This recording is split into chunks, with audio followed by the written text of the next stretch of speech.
A cry in the fog, the marketplace was busy, even though a thick fog covered everything. The air was cold and wet. Aliens from different planets walked between the stalls, buying food and trading strange objects. Loud voices filled the air, but no one truly listened to anyone. Then came a sound that cut through everything. "Please, help. My mother won't wake up." It was a child's voice. People turned for a second, curious. But when they saw who it was, they looked away. Heads turned, eyes avoided, feet moved faster. The voice came again, louder this time. "Please, somebody, she's not moving." A small alien boy stood alone near a corner wall, beside a still body wrapped in a worn cloak. The boy had light blue skin, large yellow eyes, full of tears and small horns curling from the sides of his head. His clothes were torn and dirty. He shook his mother gently. "She won't wake up," he whispered. Around him, aliens whispered in fear. "It's a Varelian. Don't go near them, they carry the sleep. No cure, just death."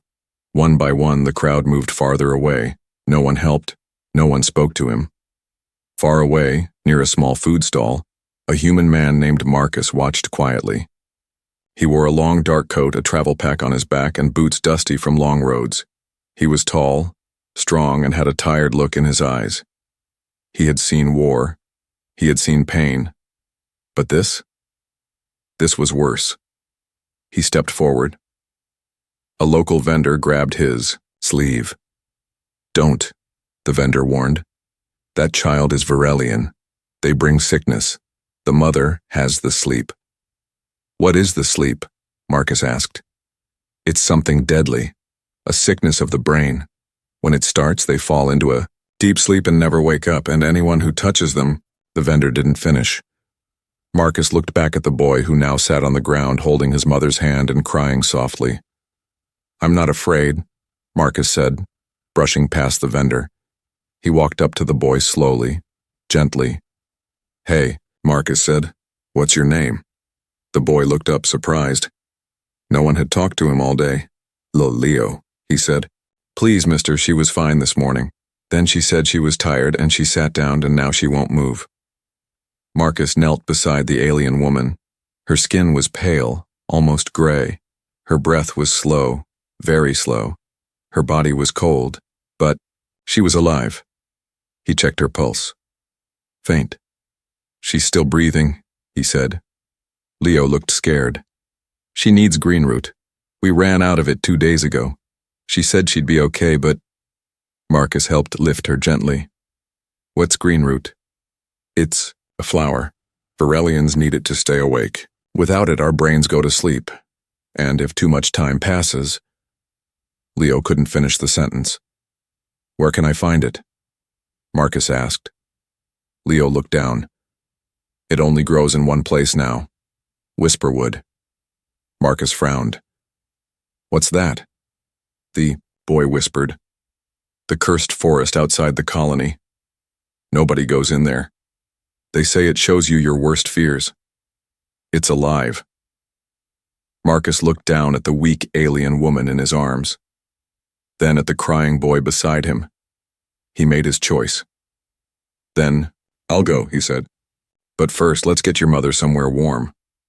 Marcus carried the woman out of the fog and toward the edge of the colony. His small tent was set up near a quiet hill where he had camped alone the night before. Inside, it was warm, with a small heater and clean blankets. He laid the woman gently on the softest spot, covering her carefully. He gave Leo some hot soup from his supplies. The boy ate quietly, never letting go of his mother's hand.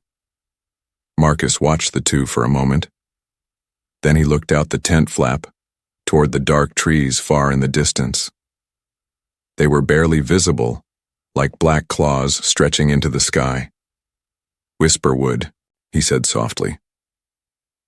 That night, while Leo slept beside his mother, Marcus prepared his bag. He packed a small knife, a light, a heat pack, and a water filter. He checked his boots, pulled on gloves, and took a deep breath. He looked back at the child and his dying mother. No one else would help them. But he would. He whispered to himself, "Just a flower. Just a forest. Then he stepped out into the fog, heading toward a forest filled with whispers, secrets, and then maybe death. The sleep that kills inside the tent. The silence was heavy. Leo sat beside his mother, gently holding her hand.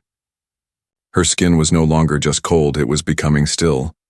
Her chest moved very slowly now, like she was falling deeper into something she couldn't return from. Marcus checked her pulse again. Weak, barely there. He looked at Leo. "Tell me again, what is green root?" Leo wiped his eyes and spoke softly. "It's a plant. Only our people need it. Without it, our bodies forget how to stay awake. First we get tired, then we forget names, then we stop talking, then breathing. The elders call it the sleep." Marcus leaned back, frowning. "So it's not a virus or a poison?" "No," Leo said. "It's part of us. We grow up drinking green root tea. It helps our brains stay awake and clean. But when we left our homeworld, my mother had only a few leaves. Now they're gone." "Why did you leave your world?" Marcus asked. Leo looked away. "Because no one wanted us." Marcus didn't ask more. He saw enough in the boy's face, loss, fear, and something else, like he was used to being ignored. Marcus stood up and opened a panel on his bag. He pulled out a portable scanner and turned it toward the woman's body. "Pulse is low. Brain activity is fading," he muttered. "You weren't lying, kid. She's slipping away." Leo nodded, clutching his broken toy tighter. "Everyone said we were cursed, that's why no one helped me in the market." "People fear what they don't understand," Marcus said. Leo looked up. "Will you go to Whisperwood?" Marcus didn't answer right away. He walked to the tent flap and looked outside. In the distance, past the dusty hills and dry rocks, a dark line of trees stood like silent watchers. The sky above them was gray, and the wind near them always moved in the opposite direction. "The cursed forest," he said. Leo came up beside him. "The old stories say the trees whisper to you. They show you things you're afraid of. Some say the forest doesn't let you out if it sees your fear." Marcus looked down at the boy. "And how do I find the green root?" Leo drew a rough map on a piece of cloth. "It grows in the center of the forest near the old lake. It glows silver, but it's guarded." "Guarded?" Leo nodded. "Not by a person, by the grove itself. The roots don't like strangers." Marcus smiled slightly. "I've been through worse. I can handle some roots." He started packing. He strapped on his boots, checked his knife, and filled his water bag. He also took a small comm link and handed the other half to Leo. "If anything happens, press this," he said. "It will send me a signal." Leo stared at the small device like it was magic. "You're really going?" I said I would. "Everyone else runs away," Leo whispered. Marcus paused, then looked him in the eyes. "I'm not everyone else." As Marcus stepped out of the tent, the wind blew stronger. Dust lifted from the ground, the trees in the distance seemed to shift. He tightened his coat and began walking toward the unknown. Every step took him farther from safety and closer to danger. Hours passed. The sun began to fall behind the hills, painting the sky in deep red. At the edge of Whisperwood, the world changed. The ground was damp. The air was thick and sweet, almost too sweet. The wind stopped completely. The trees were tall, with long dark leaves that didn't move. Marcus took a deep breath and stepped in. Immediately, he felt the difference. The forest didn't feel like nature. It felt like a mind, like something was watching him. He walked slowly, following the path on Leo's map. He kept his hand on the knife, his ears alert. Then came the first whisper, not a sound, a memory. He saw himself years ago failing to pull his brother from a burning ship. "No," Marcus muttered, shaking his head. Another image. Earth, abandoned cities, friends he'd lost. "You're not real," he growled. The trees rustled, but there was no wind. He pressed forward. Back at the tent, Leo sat beside his mother. Her breathing was so soft now he had to place his ear near her chest just to be sure she was alive. "Please come back, Marcus," he whispered. "You're all I have now." The Forbidden Grove Marcus moved deeper into Whisperwood. Each step felt heavier. The air was thick like walking through warm fog. The trees around him were tall and strange. Their bark pulsed softly, like they were breathing.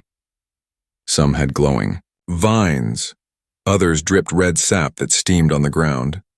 But Marcus didn't stop. He had faced war, death, betrayal. A forest full of strange sounds and weird lights would not stop him now. Still, the forest had its own rules. It began with voices. "Why didn't you save him?" The voice was his brother's. Marcus froze. "No, not now." He kept walking. The trees whispered louder. "You let him burn, just like you'll let the boy lose his mother." Marcus gritted his teeth. "Shut up." Suddenly the forest changed. He wasn't in the woods anymore. He was in a burning ship. Again. Flames roared around him. Metal crashed. He saw his brother trapped under a beam, hand reaching out. "Marcus!" the vision screamed. "Please!" Marcus ran toward him, but the fire turned into vines and pulled him back. The voice turned to laughter. Marcus fell to his knees. But then he remembered Leo's eyes. That desperate voice. "My mother won't wake up." "No," Marcus growled. "I won't fail again." He stood up. The forest blinked, and the fire disappeared. He was back among the trees. Ahead, a strange glow lit the sky. The air shimmered like water. He followed it, and found a clearing. In the center grew a plant unlike anything he'd seen. It was the green root. The flower was silver and glowing softly. Its petals moved as if breathing. It stood on a thick root bed which pulsed with light, like a living heart. But something else was there too. A figure stood between Marcus and the plant. It was tall. Not a person. Not a tree. Something in between. Its body was made of bark and bone. Its face was smooth with no eyes, just lines that glowed faint green. Its arms were long, ending in twisted fingers made of wood and crystal, the guardian of the grove. Marcus didn't move. The creature spoke, not with words, but inside his mind. "You seek the flower, but the grove remembers your fear. Show your heart, or leave." Marcus stepped forward slowly. "The flower is for a dying mother. I don't want power. I want to save a child's only family." The guardian raised a hand. Vines rose from the ground and wrapped around Marcus's legs, not tight, but enough to test his reaction. Marcus didn't struggle. "Pain doesn't scare me," he said. "Failure does." The guardian was silent for a moment. Then it asked, "Would you trade your own memories to save hers?" "What?" "One memory. One piece of yourself. Give it, and the flower is yours." Marcus thought of Earth, of his mother's face, of the day he left home. He closed his eyes, if that's what it takes. The vine slithered up his spine. A sharp pain shot into his head like something inside him was being pulled out. A warm memory disappeared. He couldn't remember his mother's voice anymore, but the vines let go. The guardian stepped aside. Marcus moved to the plant and carefully cut a single blossom. The guardian spoke one last time. "One flower, one life, but nothing comes free." Back at the tent, Leo sat beside his mother. Her hand was cold. Her lips had turned blue. Tears fell from his eyes. "I tried, Mom," he whispered. "I tried to find someone." The comlink blinked, a signal. Then a voice. "I'm coming." Marcus ran through the forest, heart pounding. The trees didn't attack. They were quiet now, watching, waiting. He broke through the final wall of vines and hit the open land. The colony lights glowed in the distance. His lungs burned, his hands bled. But he didn't stop. He reached the tent. Leo looked up. "You came back." Marcus rushed inside. He crushed the green root into a cup of warm water and held it to Sari's lips. "Drink," he whispered. For a moment, nothing. Then her fingers twitched. Her chest lifted, and her eyes fluttered open. Leo gasped. "Mom?" She looked at him, but her face was blank. She was awake, but something was missing. The guardian of the green Sari opened her eyes, but they were not the same eyes Leo had known. She stared at him like he was a stranger. "Who are you?" she whispered, voice dry and distant. Leo's heart dropped. "It's me," he said, crawling forward. "I'm Leo, your son." Sari blinked slowly. Her lips moved, but no name came out. She touched his face gently, like trying to remember a dream that was already gone. Marcus stood at the edge of the tent, watching carefully. The green root had worked. Her body was alive. But something important had not returned. Her memory. Later that evening, as Leo slept beside his mother, Marcus sat outside, staring into the fire. His hands were still scratched and his body sore from whisperwood. But his mind was racing. She should have remembered. The flower was supposed to heal. What had the forest taken in return? The flap of the tent rustled. Sari stepped out slowly, holding a blanket around her shoulders. Her eyes were clearer now, but filled with confusion. Marcus stood up. "You should rest." She looked at him for a long time. Then she said, "You're the one who went into the grove." He nodded. "Yes." "Don't remember my name," she said, "but I remember something else. Something I shouldn't." Marcus tilted his head. "What do you mean?" Sari sat by the fire, her eyes distant.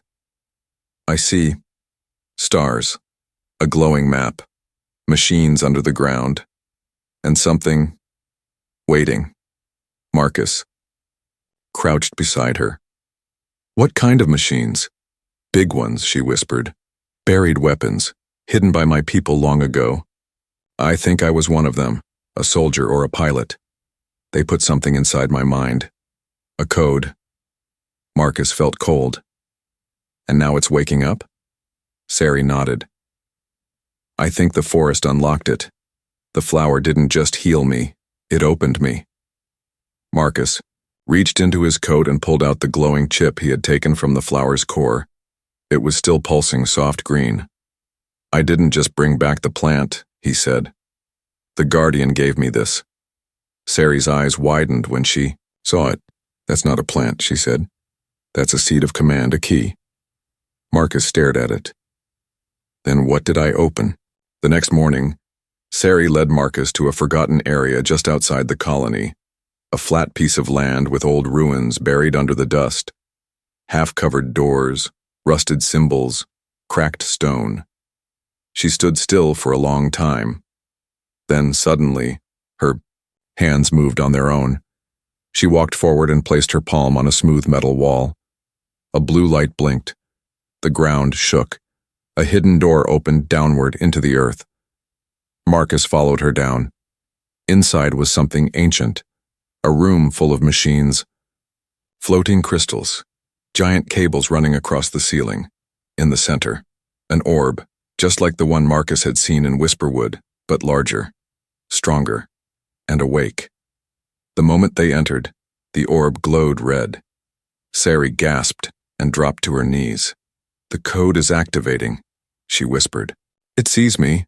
Marcus looked around. "Can you shut it down?" "I don't know, my memory is broken, but I feel it pulling something out of me like it's downloading my thoughts." Suddenly, a deep voice filled the room. Identity matched. Memory core access granted. System now listening. Marcus stepped closer to the orb. "What is this place?" The voice answered.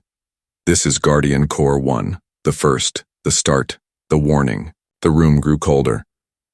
"6 more are sleeping. If this one wakes, they all wake." Marcus turned to Sari. "This is bigger than just one colony." She nodded slowly. "I was part of a mission to hide them. My people wanted to bury their mistakes." She held her head. But the grove, it remembered everything. Suddenly, the orb flickered. Command key detected. The chip in Marcus's pocket began to glow brighter. Choose. Choose what? Marcus asked. Deactivate the system, or activate full memory transfer. Sari looked at him with fear in her eyes. If it takes my full memory, I may lose myself completely. Marcus reached for the chip, then paused. What happens if we shut it down? Sari said. It goes silent, but it won't stop the others. And if we activate, we'll know where the others are. But it might break me forever. Marcus looked at her, then at the orb. Then he whispered, There has to be another way. She opens her eyes. Marcus stood in front of the glowing orb, its red light washing over his face. The chip in his hand felt warm. Too warm. The voice from the system repeated its demand. Choose full memory transfer or deactivation. Behind him, Sari was still kneeling, hands pressed against her head. Her breathing was sharp. She was shaking. He looked at her. This woman who had once been a stranger, then a mystery, and now, something far more important. She had risked her life to protect a child, and inside her was a truth the galaxy had tried to bury, and now that truth was waking up. Marcus turned back to the orb. I want a third choice, he said out loud. Silence. Then, the voice responded, Third path requires personal sacrifice. What kind of sacrifice? Marcus asked. The human must accept the memory in her place. Marcus didn't hesitate. Do it. Sari looked up in horror. No, you don't. Understand, it's not just facts. It's pain, guilt, battle, loss. I barely survived it the first time. Marcus looked at her calmly. I'm not trying to survive it. I'm trying to carry it. For you. For Leo. She shook her head. You'll lose parts of yourself. You'll feel things that don't belong to you. Marcus smiled faintly. That's been my life since I left Earth. The orb pulsed once. Brightly. Then everything went dark. When Marcus opened his eyes, he wasn't in the chamber anymore. He was floating in blackness, surrounded by stars, fire, and screams. He saw war. He saw Sayeri's memories, flying a ship, through burning skies, watching comrades die, locking secret files into her brain as commanders gave their final orders. He saw her crash, her pain, her loneliness, her fear. He saw Leo's face the first time she held him. Then, nothing. Then, him. He saw himself walking through fog, hearing the boys cry, choosing to help. The forest, the flower, the guardian, the truth, and then, a voice. Burden accepted. Transfer complete. Marcus opened his eyes again, back in the chamber. The orb was now blue, quiet, finished. Sari crawled to him. Marcus? He sat up slowly, sweat pouring from his skin. His hands trembled. He looked at her and smiled, weakly. You okay? She nodded, tears in her eyes. You took it. For me. I figured your brain had done enough, he said, laughing softly. And besides, I think I can handle a few explosions. Sari touched his face. You saw everything. I did. Even the truth, he nodded. I saw what your people built, I saw what they buried, and I saw how much it hurt you. She closed her eyes. Then you understand why I was afraid to wake up. He held her hand. You woke up. That's what matters. Back at the tent, Leo stared out at the sky. The wind was soft. The night was quiet. Then he saw them, two figures walking slowly toward him. Mom, he whispered.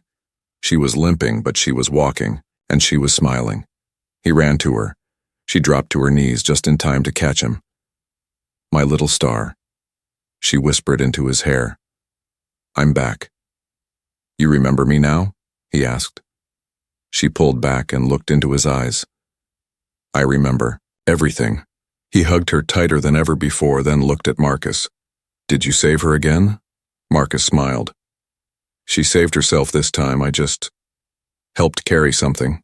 Later that night, the three of them sat around the fire again. Sari told stories about her past, some sad, some beautiful. Marcus didn't speak much, but his eyes glowed faintly now, like the memory seed had left more than just thoughts inside him. Marcus, Sari said softly, what you carry now. Others may come looking for it. I know, he said. She nodded. You can't protect it alone forever. He looked at Leo. The boy was staring into the fire, his face calmer, older somehow. I won't be alone, Marcus said. Far away, in a quiet part of space, another hidden orb stirred for just a second, then went dark again. It had felt the transfer. The human now carried the code. The war had not ended, but hope had changed sides. Truth buried in memory, Marcus didn't sleep that night, even with Sari. And Leo safely asleep inside the tent, even with the fire burning low beside him, he just sat in silence, staring at the sky. The stars looked the same, but something inside him had changed forever. Since taking the memory from Sari, his dreams had been replaced by flashes, plans, coordinates, warnings. Buried codes inside his mind were waking up, one by one. And some of those memories didn't feel like memories at all. They felt like instructions. When morning came, Marcus was already sitting at a small terminal he had pulled from his pack. He connected it to the orb chip. A star map appeared on the screen. Red dots lit up across the galaxy. Not 1, not 2, 7. Sari stepped out of the tent, watching him with tired eyes. You saw it too, he nodded. These aren't just bunkers. They're weapons, each one hidden under a different planet, each one sleeping for now. She sat beside him. My people built them during the last quiet war. They called it the Root Protocol. If we ever lost control, the system would cleanse everything. Planets, moons, even allies. Marcus stared at the map. But why? Because they believed the galaxy wasn't strong enough to survive defeat. They believed silence was better than surrender, Marcus whispered. Insanity. Yes, Sari agreed. And now that protocol lives inside you. Leo came out holding a warm drink and handed it to Marcus. You didn't sleep? Marcus took it, smiled. Didn't need to. You okay? The boy asked. Marcus paused. Not really, but I'm better than yesterday. Sari looked at the boy. Leo, I think it's time you knew. Your mother wasn't just a refugee. I was a soldier, a carrier of forbidden memory. That's why we were always running. Leo blinked. I don't care, he said. She frowned. You don't? Leo shook his head. You're my mom. That's all that matters. As the three sat around the fire, a strange hum filled the air. Marcus stood quickly, hand on his blade. Above them, a small Varelian scout ship appeared, slowly landing near the edge of the hill. Sayeri's face went pale. They've found us. The ship touched down, its hatch hissing open. 4 soldiers stepped out. Their armor was black and green, their faces were hidden by silver masks. One of them spoke. Return what is ours. Marcus stood firm. I don't think you're here for pleasantries. You accessed the Root Protocol, the lead soldier said. That memory was meant to die. Marcus stepped forward. It didn't. Now I carry it. The soldier raised a weapon. You are a threat to the balance. Leo moved to protect. His mother. Sari stood behind Marcus. You want the memory? Marcus asked. The soldier hesitated. We will extract it. You won't survive. Marcus reached into his coat and held up the chip. Then take this. He threw it onto the ground between them. The soldiers moved forward carefully. Their scanners blinked red. Wait, the lead soldier said. This isn't the full data, Sari smirked. That's because you're looking at a copy. The real Root lives in him now. You can't scan it. You can't steal it. The soldiers stepped back, unsure. You won't stop us forever. The leader hissed. More will come. Marcus stared at them coldly. Then tell them this. The man who carries the root now is human, and we don't run from shadows. The ship left, but the warning stayed behind. Marcus turned to Sari. We need to move. She nodded. You're not just a carrier now, you're a target. Leo spoke up. Then I want to be one too. They looked at him. He stood tall, eyes brave. You both gave up everything to protect me. Now let me help protect others. Sari smiled sadly. You're still a child. So was I, Leo said, when no one helped me. Marcus placed a hand on his shoulder. We'll train. We'll learn. Because this isn't the end. That night, Marcus buried the copy chip in the ground beneath a tree. Not to hide it, but to remind himself that some memories are too dangerous to hold, and others are too important to forget. One human, one promise. The wind howled across the open plains, sweeping dust over the colony's quiet edge. The stars above blinked softly in the dark sky, cold and distant, like old memories watching from far away. Inside a small tent, Leo was packing not toys, not books, but gear, training gear, survival tools, a worn map with strange star markings, a tiny humming device, a signal locator tuned to dangerous places. He had grown, not just taller, stronger, smarter. It had been 1 year since the soldiers came. 1 year since Marcus buried the copy chip and told Leo the truth. They would come again. And next time they wouldn't just want the chip, they would want Marcus. Now Leo stood outside watching the sunrise. The sky was turning soft gold. He heard footsteps behind him. Marcus, still alive, still carrying the real root protocol memory. 7 vaults worth of secrets, coordinates, and locked commands hidden inside his human brain. Morning, Marcus said, setting a hand on Leo's shoulder. Everything's packed, Leo replied. Are we going? Marcus nodded. They both turned to look back at the tent, where Sari stood in the doorway, wrapped in her coat, watching them quietly. She smiled. Bring each other back, she said, no matter what happens. They traveled on foot for 2 days across rocky valleys and crystal caves. Then they reached the nearest outpost, a forgotten place called Shelmara's Scar. Beneath it, another root vault had recently reactivated. Marcus had felt it the week before. In his dreams, his nose bled. His fingers twitched. The coordinates kept flashing in his mind like warnings. Leo kept close behind as they entered the lower levels. The facility was quiet. Dead screens. Cold steel walls. But Marcus could feel it, the hum beneath the surface. It always started like that. Marcus reached into his chest pocket and tapped the hidden panel. A warm pulse traveled through his body. The vault responded. Lights flickered, panels opened. The orb revealed itself, bigger than the last, and already half awake. Route 2 detected human code pattern. Access granted. Marcus stepped forward, but this time, Leo followed. The system paused. 2 biosigns, 1 carrier, 1 successor. Marcus blinked. What does it mean? The orb pulsed brighter. Second host required. Memory split advised. Marcus turned to Leo. No, you're not ready. Leo stood firm. You said one day I'd be stronger than you. Let me be. Marcus stepped forward. He's just a boy. Leo said.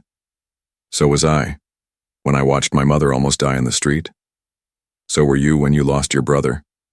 Pain doesn't care about age. Neither does purpose. The room trembled. The orb spoke again. Beginning split. Marcus clenched his fists. Leo, if this breaks you, it won't. The energy from the orb hit them both at once. The pain was quick, like fire rushing through veins. Memories flashed, some theirs, some not. Marcus saw war again, but this time Leo saw it too. He saw everything. The fall of empires, the screams of forgotten cities, the loneliness of carrying a memory no one wanted, the cost of knowledge. And when it was done, they were both still standing but changed. Marcus looked at Leo. "Are you okay?" Leo nodded. "I remember things I never lived, but I'm still me." Marcus put a hand on the boy's back. "You're stronger than I ever was." Over the next months, they traveled from world to world. Marcus and Leo, human and half-orphan, alien. They shut down 4 more vaults, each one darker, each one guarded. Some tried to stop them, private armies, bounty hunters, corrupted guardians, but they survived. Together, they had become known by many names: the Root Breakers, the Memory Shadows, and to some, just father and son, even though they weren't. Not by blood, but by bond.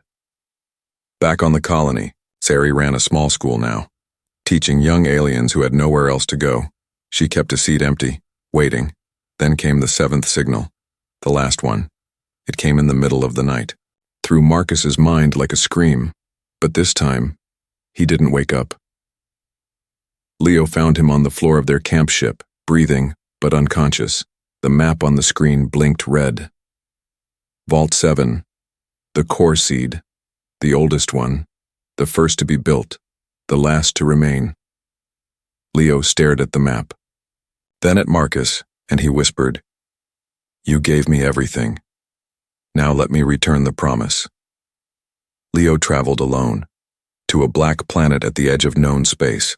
No lights, no air, just rock. And deep inside, the final vault. He climbed down ancient tunnels with nothing but a flashlight and his mother's scarf wrapped around his arm. When he entered the vault, the orb was already glowing. Waiting. It spoke in a voice different from the others. "You are the child. The echo." Leo didn't flinch. "I'm the one who chooses what happens now." Final key detected. Upload complete. Leo felt it. The memories shifted. The pressure left Marcus and entered him. But instead of pain, he felt peace, because he had been preparing all along. He returned 2 days later. Marcus was awake, but weak. Leo knelt beside him. "It's done," he said. "I took it from you." Marcus stared at him in silence, then nodded slowly. "Did it hurt?" "No," Leo said, "because I wasn't alone." They returned home, not just as survivors, but as something more. Legends. Years later, Leo stood in front of a new generation of children, alien and human alike. Behind him, a statue of his mother, and beside him, an old man with gray in his beard and pride in his eyes. Marcus.Leo spoke. "When I was small, no one helped me except one man, one human. He carried a memory he didn't ask for, a burden no one wanted. And he gave it to me, not because I was strong, but because I had hope." Pointed at the stars. There are still dangers out there, still forgotten machines, still lies hiding under dust. But now there's also a path, a promise. Then he said the words that would echo through time. One cry in the fog brought us together. One memory almost destroyed us. But one human made a promise. And because of that, we're still here. The end.